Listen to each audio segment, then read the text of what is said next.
લંબાદમાં ઘરમાં પાણી હોવા છતાં તંત્ર દ્વારા વારંવાર સૂચના આપવામાં આવ્યા છતાં લોકો પોતાનું ઘર નથી ખાલી કરી રહ્યા. પોલીસ હવે તમામ લોકોને બળપ્રયોગ કરી બહાર કાઢશે. ચોમાસું બેસે ત્યારે સુરતને માથે તાપીનું પૂર નહીં પણ ખાડીના પૂરનું સંકટ વધારે તોળાઈ રહ્યું છે. 2013 પછી સુરતના ખાડી કિનારે વસતા લોકો માટે ચોમાસું આફત લઈને આવ્યું છે. સંભવત છે કે હવે પછીના દર ચોમાસામાં આફત તેમની સામે આવતી જ રહેશે, કેમ કે ખાડીમાં આવેલા પૂરથી સુરતના અનેક વિસ્તારમાં પાણી ભરાઈ રહ્યું છે. હાલ સુરત લંબાદ વિસ્તારમાં ખાડી કિનારે ખાડીપુરના લીધે મોટાભાગના લોકોને અસર પહોંચી છે.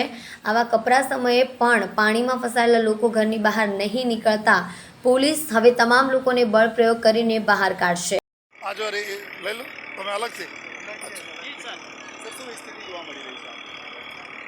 છેલ્લા લગભગ અઠવાડિયાથી વધુ સમય થઈ ગયા છે.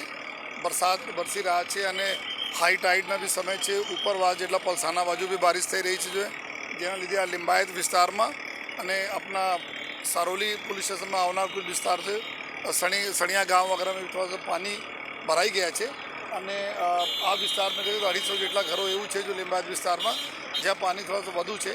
આ લોકોને અમે લોકો 60 જેટલા બહેનોને અને બાળકોને બહાર કાઢવામાં આવેલા છે કોર્પોરેશન અને પોલીસ તરફથી, અને આ લોકોને કોર્પોરેશનની સ્કૂલ અને કમ્યુનિટી હોલ વગેરે રાખવામાં આવેલા છે. બાકી જો જેન્ટ્સ છે આપણા સામાનને લીધે કે સામાનના રક્ષણ માટે અંદર છે એના બી સમજાવીને અમે લોકો બહાર લેવાનો પ્રયત્ન કરીએ છીએ અને કારણ કે ટાઈડને લીધે બી અને ઉપરવાસના બારિશને લીધે બી આ પાણીનું જલસ્તર बढ़શે એવા પૂરા અમે લોકોને માનવું છે.